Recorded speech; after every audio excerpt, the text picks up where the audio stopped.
Hi, we've already defined ethnicity and that definition is readily available. So now let's talk about what actually happens when ethnicity is salient in phenomena of social inequality. One of the social psychology processes we see is what we call ethnocentrism. Now, ethnocentrism, you can think about it. You know, I am who I am and everybody else is a little bit strange. That's ethnocentrism, not finding the other very palatable. If you've ever had the experience of either going down to Sydney perhaps or going to another country where you're the only person who's a white Anglo, you'll know what I mean. Or if you're not a white Anglo, you probably experience that all the time. Ethnocentrism is the belief that people like me are the best people, basically. And look, it's not only white Anglo people who do it. It's a tendency of all ethnic groups. And it's part of their ethnic pride, it's part of who we take ourselves to be. However, it can have particular effects. So a suspicion of outsiders is one of the things that happens within ethnocentrism, and a tendency to negatively evaluate the culture of other people. Sometimes in Australia, people don't really know about other people's culture unless somebody marries into a family. Like in my own family, I've got two brothers. One married an Irish Catholic and converted to Catholicism. The other brother married a Malaysian Muslim woman and converted to Islam. And instantly, I think everyone in the family went, oh, that's different.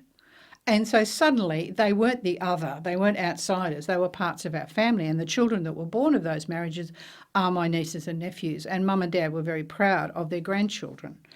So one of the things that we see in ethnocentrism is it's a learned behaviour. That's what I'm really trying to get at.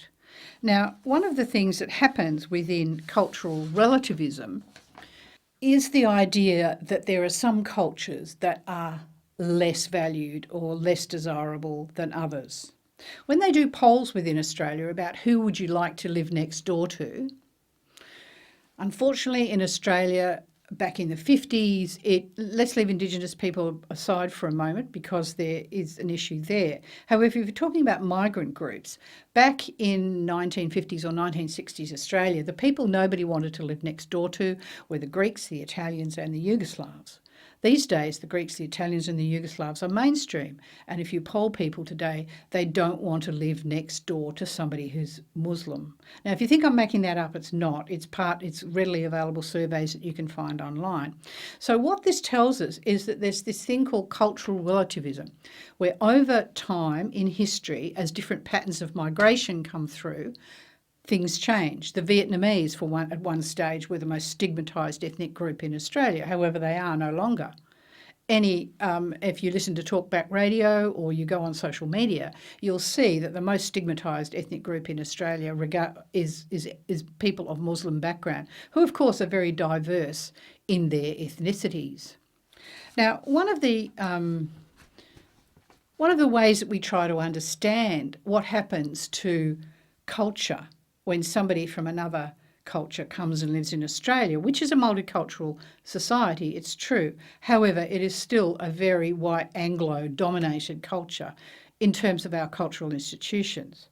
One of the ideas that came through from Homi Bhabha, who's one of the post-colonial theorists I mentioned earlier in the semester, he's proposed the idea that people in that situation, especially for second and third generation migrants, create what he called a third space or a hybrid identity, where they take themselves to be, say, for example, Turkish Australian or Australian Turkish. So they acknowledge both halves, if you like, of their cultural identity and the fact that it coexists. There was a very famous quote. I wrote a book about Muslim youth. So one of the quotes in the book that I wrote about Muslim youth and the diaspora, including Australia, was a quote from a young woman who was an avid NRL fan, an Eels supporter, I think. Hope that doesn't offend anybody. Anyway, she said very famously, "I'm fine. I pull my footy jumper on over my hijab and off I go to watch the footy," which is a great example of the kind of hybrid identity, that cultural moment of what Homi Bhabha called the third space, where cultural relativism means that you can move into an identity that takes in both what we might call the sending culture and the host culture. And the argument is this doesn't just disappear within one generation. If you look at the Chinese diaspora within Australia, for example, some of that Chinese diaspora has been there in terms of heritage since colonial days.